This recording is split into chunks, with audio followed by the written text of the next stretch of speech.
name is Madison. Everyone calls me Maddie. I'm 23 years old, and this is the story of how I married a stranger to save my baby.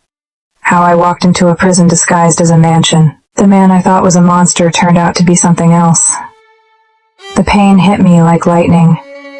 I doubled over on the sidewalk, gripping my swollen belly, trying to breathe through it.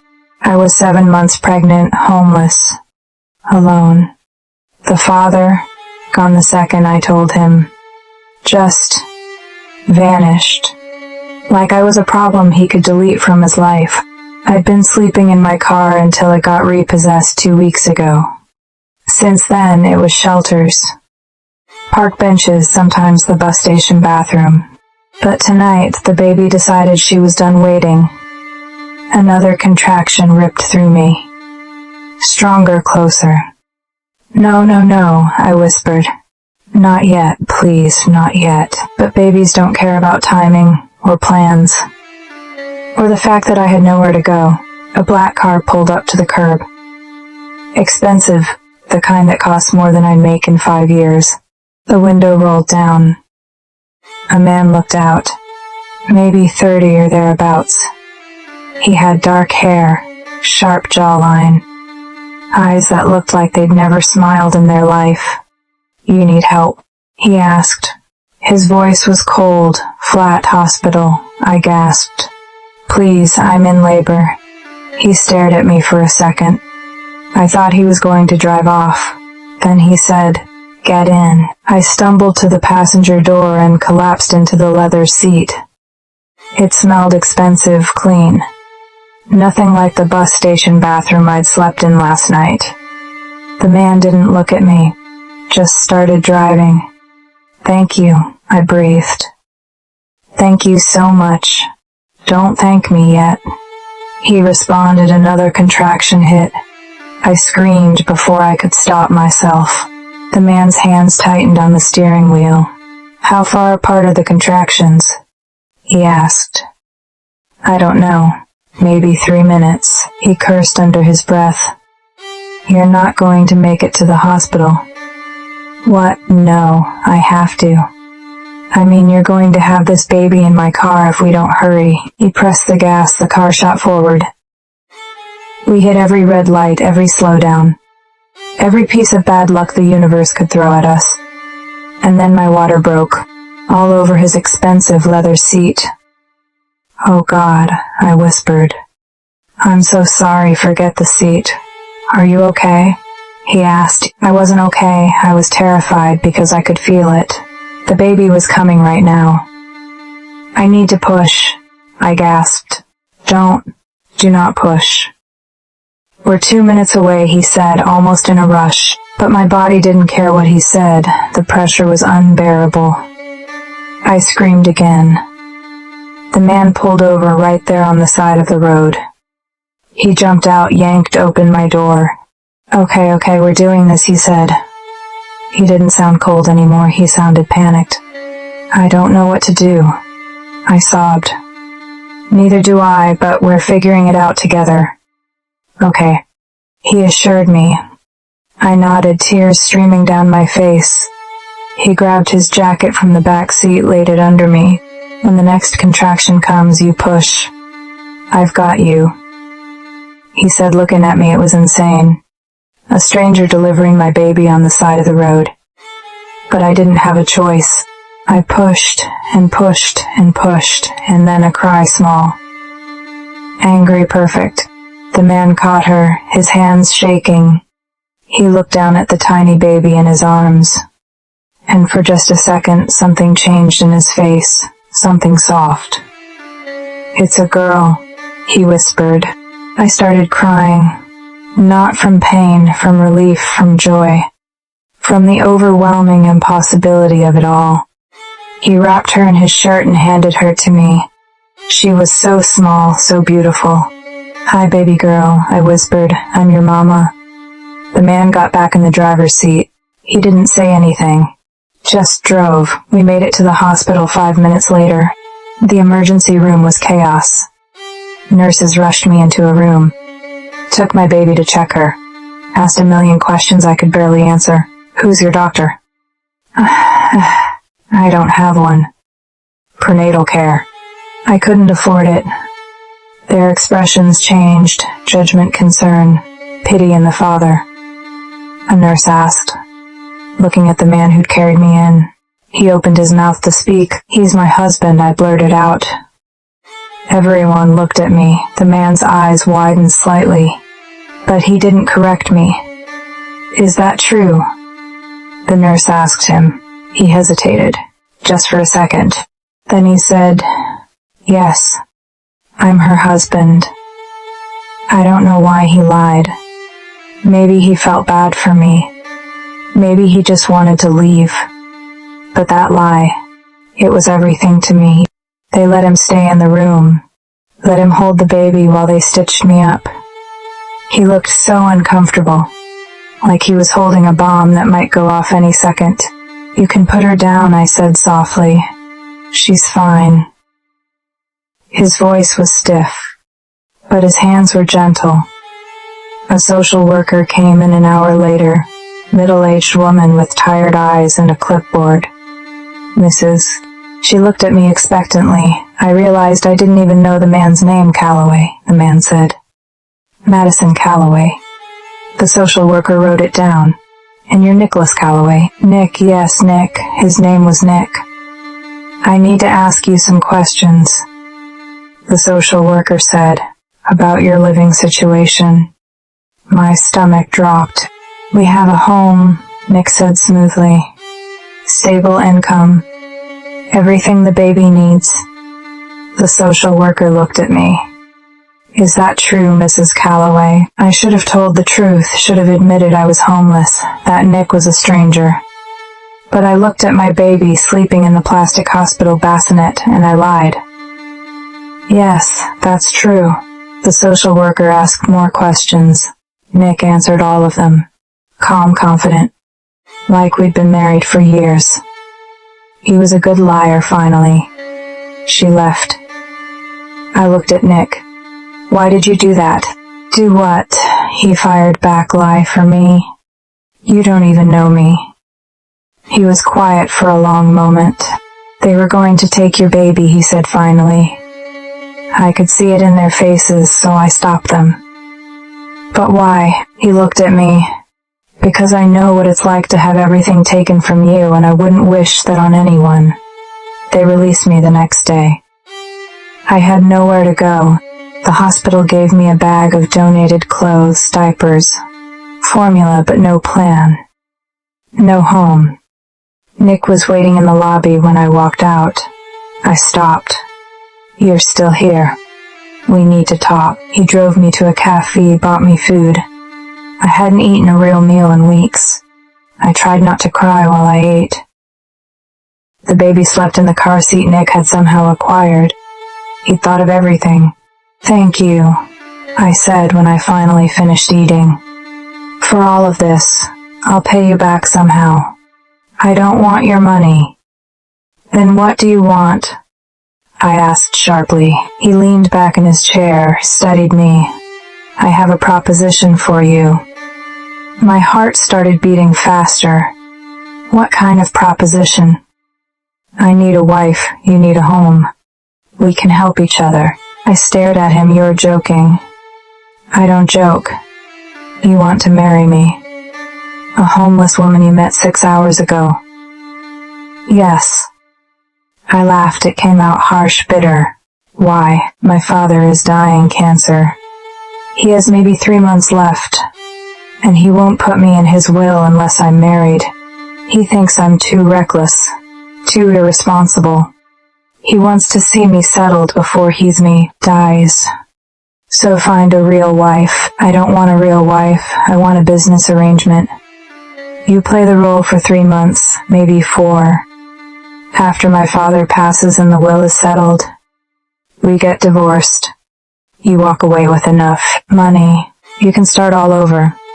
I looked down at my baby. She was so tiny, so helpless. "How much money?" I whispered. $50,000. I nearly choked. $50,000, plus room and board while you're staying with me. Anything the baby needs. Medical care, everything. It was too good to be true. which meant it probably was. What's the catch? I asked. No catch. We live together. Act like a married couple in front of my father. Once he's gone and the estate is settled, you're free to go, he said. And if I say no? He shrugged. Then you say no. I'll drive you wherever you want to go. No hard feelings. I looked at my baby again. At her perfect tiny fingers. Her button nose. What kind of life could I give her? Shelters, poverty, and stability. Or I could do this. Lie for 3 months. Give her a real chance. I need to think about it, I said. Take your time, he responded. But the hospital wants an address before you leave with the baby, and I'm guessing you don't have one. And he was right. I closed my eyes, took a breath. Okay, I'll do it. Nick nodded, like this was just another business deal. Good, we'll get the paperwork started tomorrow. Nick's house was not a house. It was a mansion. The kind you see in magazines, 3 stories. Marble floors, chandeliers. That probably cost more than a car. I stood in the entryway, holding my baby, feeling completely out of place. Your room is upstairs, Nick said. Second door on the left. There's a nursery attached. I had some things delivered. You had a nursery set up already? I asked, very surprised. I made some calls while you were sleeping at the hospital. I followed him upstairs. The nursery was perfect. Crib changing table. Rocking chair. Everything soft and cream-colored and expensive. This is too much, I whispered. It's what the baby needs. You don't even know her name, he paused. What is her name? I looked down at my daughter. I'd been so scared, so overwhelmed. I hadn't even officially decided. Sophie, I said. Her name is Sophie. Sophie. He tested it, nodded. Good name. He showed me the rest of the house, the kitchen, the library, the pool, and the backyard. It was overwhelming. Huge, empty. Do you live here alone? I asked. Yes. Why such a big house for one person? I asked. It was my mother's. She liked space. He responded. Was? I asked. She died when I was 12. He responded. I'm sorry. I said, feeling bad. I asked. He didn't respond. He just walked to the next room. That night, I put Sophie down in her new crib. She looked so small in the big, beautiful room. I sat in the rocking chair and cried. Not from sadness. From relief, from exhaustion, from the impossibility of the situation. A knock on the door. Nick stood in the hallway, holding a mug. Tea, he said. I thought you might want some, thank you. I said, smiling a little. He handed it to me. Our fingers brushed. He pulled back like he'd been burned. Rules, he said abruptly. We should establish some.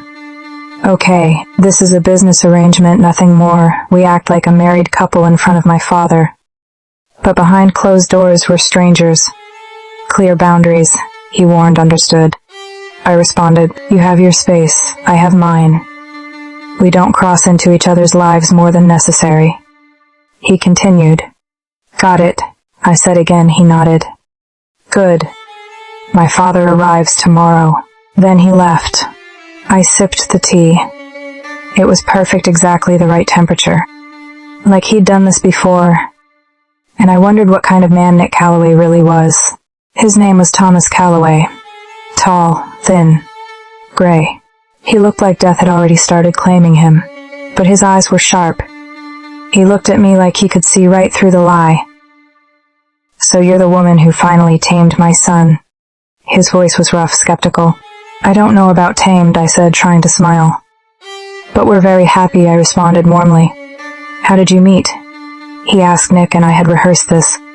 Practiced our story. At a café, Nick said smoothly. She was reading. I couldn't stop staring at her. Finally worked up the courage to ask her name. It was a good lie, simple, believable. Thomas looked at Sophie, asleep in my arms. And the baby? Our daughter, I said. Sophie, she's beautiful. For the first time, his expression softened. She has your eyes, Nicholas's father said. She didn't. Sophie had my eyes. But we both stayed quiet. Thomas stayed for dinner. Nick cooked. It surprised me, this cold, distant man knew his way around a kitchen. The food was incredible. You cook? I asked quietly while Thomas was in the bathroom. My mother taught me before she died. What happened to her? His jaw tightened. Car accident, drunk driver. Nick. We don't talk about it, he chipped in immediate. Walls. The man had so many walls. Thomas came back. Dinner continued. He asked questions. Where I grew up. What my family was like. How Nick proposed. We answered carefully. Practiced. But then Thomas asked something we hadn't prepared for. Do you love my son, Madison? I froze. Nick's hand found mine under the table. His grip was tight, tense. I looked at Thomas, then at Nick. Yes, I said softly. I love him. The lie tasted bitter, but Thomas smiled. Good. He needs someone to love him. God knows I never did a good job of it. The room went silent. Nick's hand squeezed mine harder. Thomas visited 3 times a week. Each time, Nick and I played our parts. The happy couple. The new parents. The perfect family. And each time, I noticed things about Nick, the way he held Sophie when he thought no one was looking. So gentle. So careful. The way he made sure I ate, always leaving food in the kitchen when I was up late with the baby. The way he stood outside the nursery door sometimes. Just listening. Making sure we were okay. One night, Sophie wouldn't stop crying. I tried everything. Feeding, changing, rocking. Nothing worked. Nick stood there in sweatpants and a t-shirt. Hair messy, eyes tired. Need help, he asked. I don't know what's wrong with her. He walked over, took Sophie from my arms, and started humming. It wasn't a lullaby, just a simple melody. Low and soft, Sophie quieted almost immediately. I stared at him. How did you? My mom used to hum this when I couldn't sleep. He swayed gently. Still humming, and Sophie's eyes started to close. 5 minutes later, she was asleep. He laid her in the crib with the kind of care you'd use with something precious. Fragile. Thank you, I whispered. You should sleep, you look exhausted. So do you. I'm fine. Nick, he paused at the door. Why are you being so nice to me? This is supposed to be just business. He was quiet for a long moment. Because you deserve kindness, Madison, and you haven't gotten much of it lately. It was 2 a.m. I couldn't sleep, so I went downstairs to make tea. Nick was in the kitchen, sitting at the island, drinking something from a glass. Couldn't sleep either. I asked. He looked up. Never could, not since I was a kid. Want company? I asked again. He shrugged, which I took as a yes. I made my tea and sat across from him. We didn't talk for a while. Just sat in comfortable silence. Finally, I spoke. Can I ask you something? Sure. Why do you hate your father so much? His expression darkened. What makes you think I hate him? The way you look at him like you're waiting for him to hurt you. Nick took a drink. He was never a good father. After Mom died, he threw himself into work, left me with nannies. Boarding schools, I barely saw him. And when I did, he trailed off when you did. He made it very clear I was a disappointment. Nick, I wasn't smart enough, wasn't driven enough, wasn't enough like him, so I stopped trying. Started getting into trouble just to get his attention. Even if it was negative attention. Is that why he won't put you in the will, because of the trouble? Partially, but mostly because he thinks I'm incapable of commitment, of responsibility, of being a real adult. So you're proving him wrong. I'm taking what's mine. There's a difference. I sipped my tea. What will you do with the money when you get it? Does it matter? I'm curious. He was quiet for a moment. There's a foundation for families of drunk driving victims, my mom. Before she died, she wanted to start something. Help people. I want to finish what she started. My heart did something strange in my chest. That's beautiful, Nick. It's just a foundation. Number, it's love for someone you lost. His eyes met mine, and for the first time I saw past the walls. I saw pain, grief, loneliness. What about you? He asked. What will you do with your money? Get an apartment. Go back to school, maybe. Give Sophie a real life. What were you studying before? Before I got pregnant and lost everything. I smiled sadly. Art. I wanted to be a painter. You should paint again. Can't afford supplies. There's a studio. Third floor, it was my mother's, you can use it. I stared at him. Nick, I can't. It's just sitting there empty. She'd have wanted someone to use it. I don't know what to say. Don't say anything. Just paint. I started painting again. Every afternoon while Sophie napped, I'd go to the studio. It was beautiful. Big windows. Natural light, easels and brushes and canvases. I painted what I felt: confusion, hope, fear. Colors that didn't have names. Nick would come sometimes, stand in the doorway. Watch without saying anything. You're good, he said one day. I'm rusty. You're good. He started spending more time with Sophie too, holding her while I painted. Changing diapers, making bottles. He was good at it, natural. You'd make a good father someday, I said without thinking. He looked at me. I'm not father material. Why not? Because I'd screw it up. Like my father screwed me up. You're not your father, Nick. You don't know that. Yes, I do. Something shifted in the air between us. He stepped closer, just a little.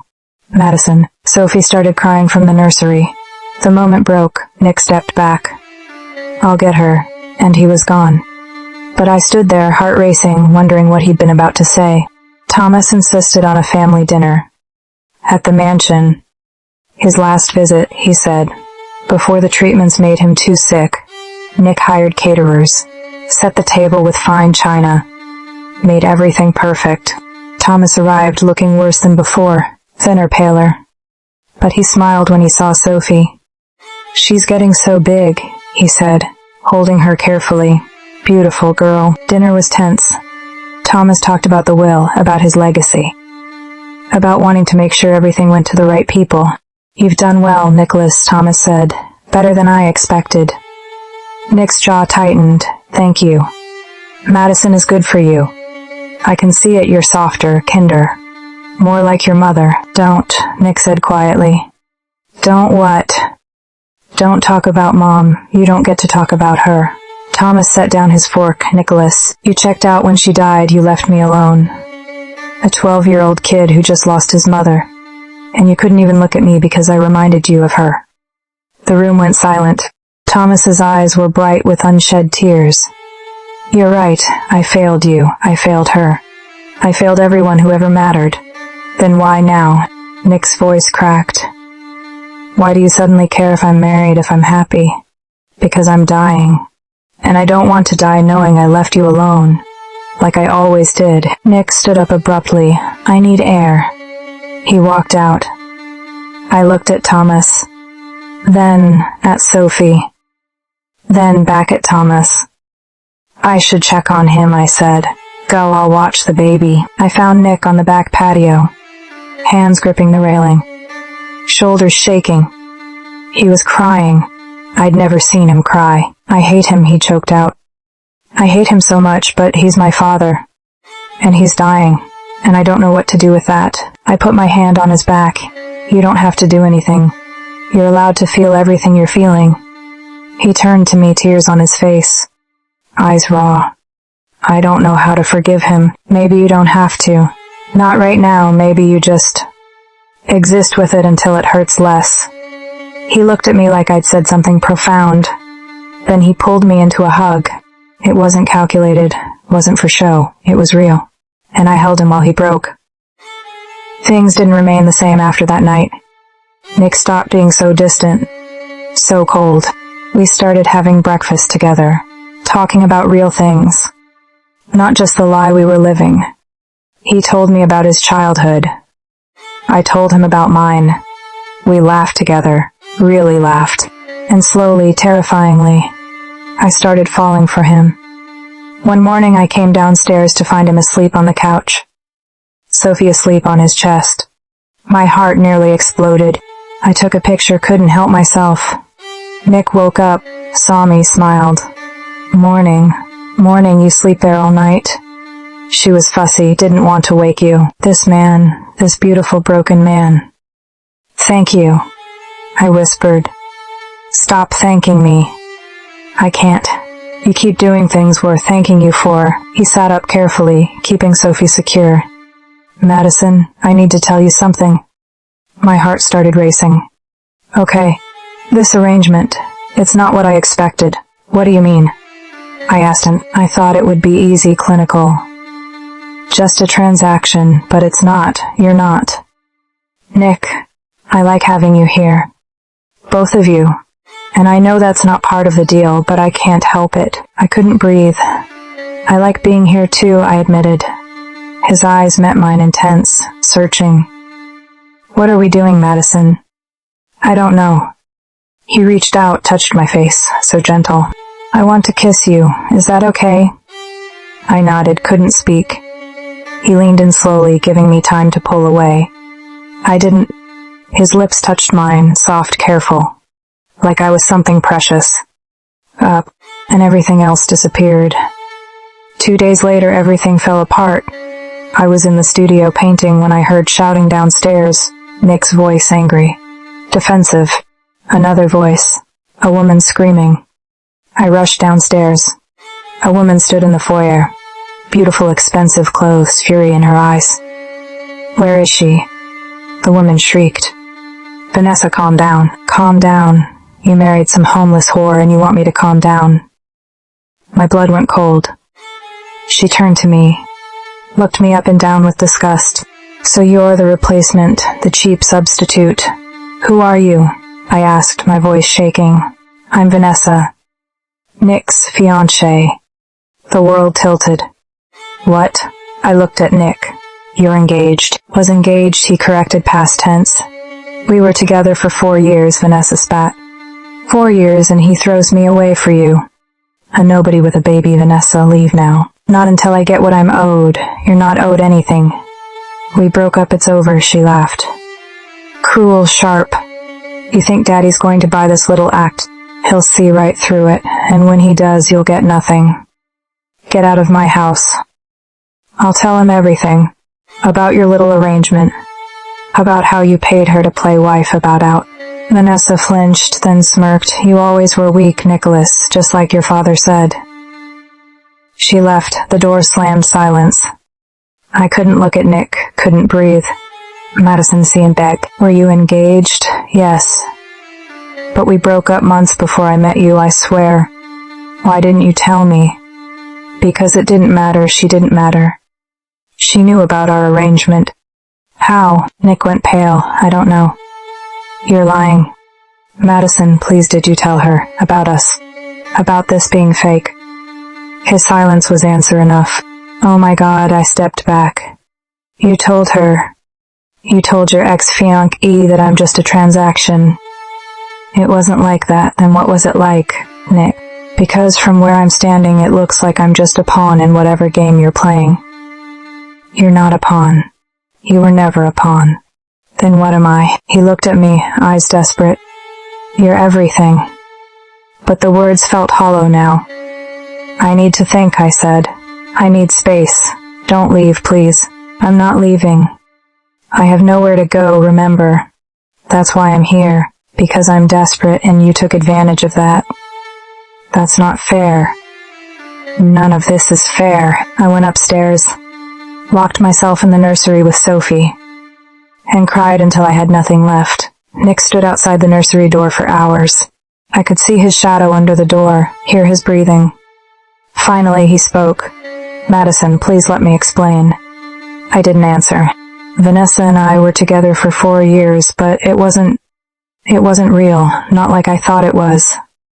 She wanted the money, the status. Not me. I stayed silent. When my father got sick, she pushed me to propose, said it would secure my inheritance, so I did. Like an idiot. But then I realized, I didn't love her. I don't think I ever did. He paused. I broke it off 3 months before I met you. She was furious. Threatened to tell my father lies about me. To ruin my reputation. I didn't care. I was done. Another pause. When you got in my car that night, you were so scared, so desperate, and I wanted to help. Not because of the will. Because I saw something in you. Something real. His voice cracked. I told Vanessa about our arrangement because I was stupid. I thought if I proved I was moving on, she'd leave me alone. But I didn't expect to actually fall for you, Madison. I opened the door. Nick stood there, eyes red, face wet with tears. "Say that again," I whispered. "I fell for you. Somewhere between the hospital and now, I fell completely in love with you, and I know that's not part of the deal. I know I have no right, but it's the truth." My heart was hammering. "Nick, you don't have to say anything. I just needed you to know before everything falls apart. I needed you to know that you matter. You and Sophie, you're the best thing that ever happened to me." I stepped forward, took his face in my hands. "I fell for you too, you idiot." His eyes widened. "What?" "I love you. I don't know when it happened, but I do. I love you." He kissed me deep, desperate, real, and the world felt right again. The next morning we woke up to a problem. Thomas called. His voice was weak, strained. "Nicholas, we need to talk about your wife." "What about her?" "Come to the hospital alone." Nick looked at me worried. "It's okay," I said. "Go. I'll be here." He kissed my forehead. "I'll be back soon." But he wasn't. Hours passed. No call, no text. Then my phone rang. Unknown number. "Hello?" "Madison Calloway." A man's voice, official. Madison Calloway, a man's voice, official cold. "Yes, this is Detective Morrison. We need you to come down to the station. We have some questions about your marriage to Nicholas Calloway." My stomach dropped. "What kind of questions?" I asked, just routine. "We'll explain when you get here." He responded. I called Nick again. No answer. I called again and again. Nothing. I grabbed Sophie, got in the car Nick had given me, drove to the police station with shaking hands. Detective Morrison met me in the lobby. 50 gray. Looked like he'd seen too much. "Mrs. Calloway, thank you for coming," he quickly said. "What's going on? Where's Nick?" I asked sharply. "Mr. Calloway is with his father. They're fine, but we received some concerning information about your marriage." He added. "What information?" I asked. "That it's fraudulent. A sham to secure inheritance money." My blood went cold. "Who told you that?" I asked immediately. I'm not at liberty to say. "But if it's true, you and Mr. Calloway could face serious charges, fraud, conspiracy," he continued. "It's not true." I immediately cut him. "Then you won't mind answering some questions." They separated me from Sophie, put me in an interrogation room. For 3 hours they grilled me. "How did you meet? When did you get married? Do you love him? Why did you marry so quickly?" I answered everything, stayed calm, told the truth. The new truth. Finally, Morrison leaned back. "You're a good liar, Mrs. Calloway. I'll give you that." "I'm not lying." "We'll see. You're free to go for now." I grabbed Sophie and ran. Nick was waiting at the house. He looked destroyed. "It was Vanessa," he said. "She went to the police, told them everything." "Can she prove it?" I asked. "I don't know, maybe.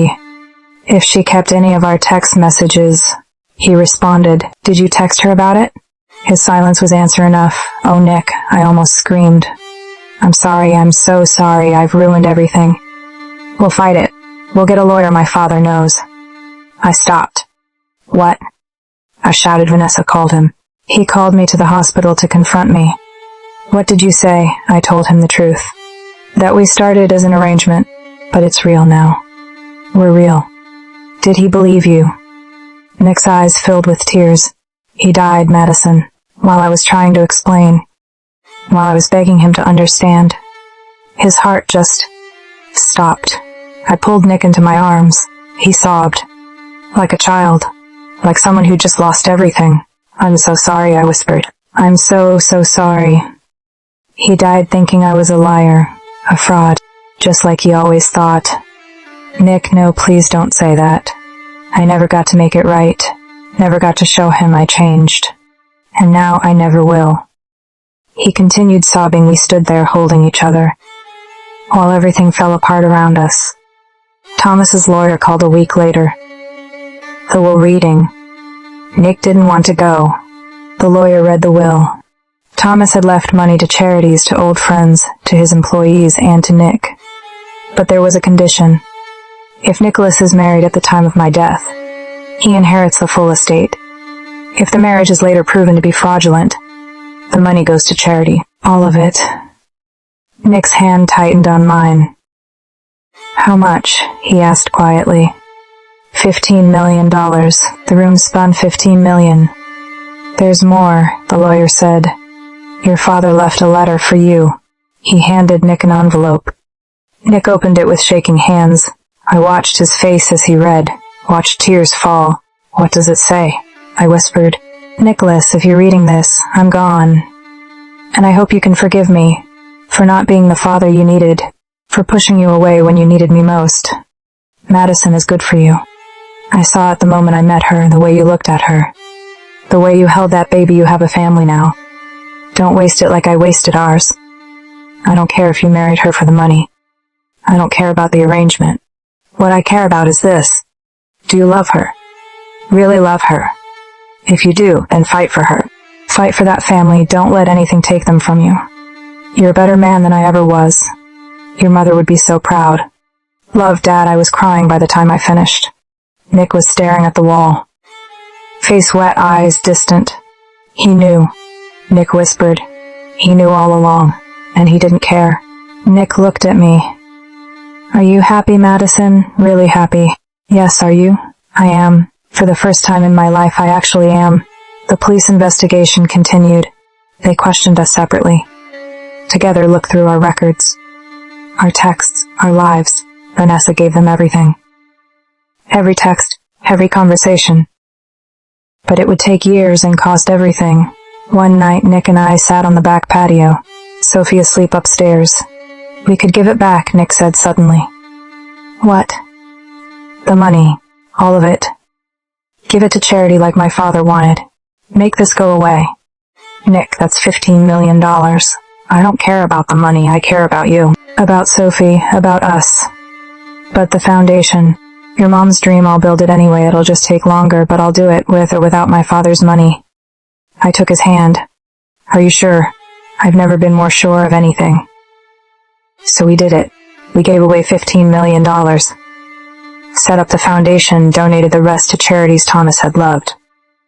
The police dropped the charges. Vanessa disappeared. The media called us crazy, but we didn't care, because we had each other and that was enough. We got married again. A real wedding this time. Small, just us and a few friends. Sophie toddling around in a flower girl dress. Nick cried when he saw me walk down the aisle. You're beautiful, he whispered. We said real vows this time. Not lies. Not arrangements. Real promises. To love, to honor, to fight for each other always. When the minister said, You may kiss the bride, Nick pulled me close. I love you, Madison Calloway. The real you, not the version we pretended to be. Pretty sure I'm still a monster. Then you're my monster. And I'm keeping you. We kissed. And it felt like coming home.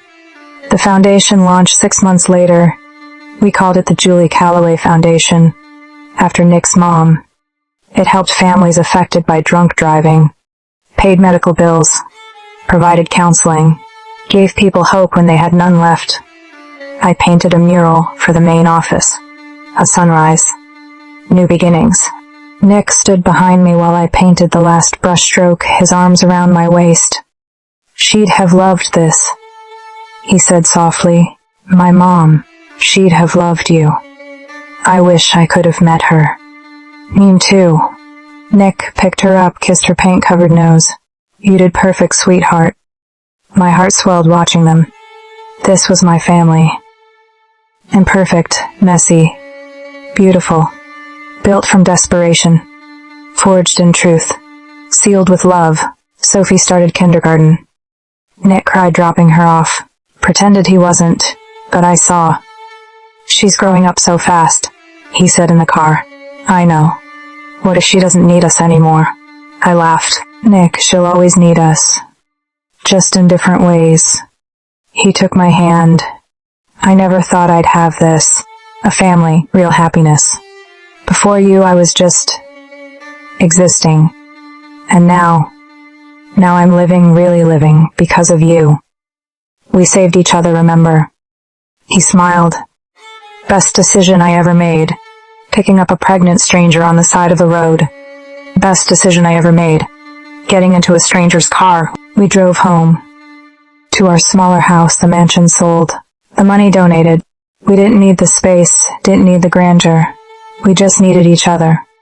That night, after Sophie was asleep, Nick pulled me onto the porch. Under the stars. I have something for you. He handed me a canvas, one of mine. From years ago. But he'd added to it. Painted over parts, made it new. And in the center, two figures holding each other, weathering it together. It's us, he whispered, the storm we survived together. I was crying. Happy tears. It's perfect. You're perfect. I'm really not. To me you are. He kissed me, soft, sweet, forever, and I knew. This was it. This was the love I'd been searching for my whole life.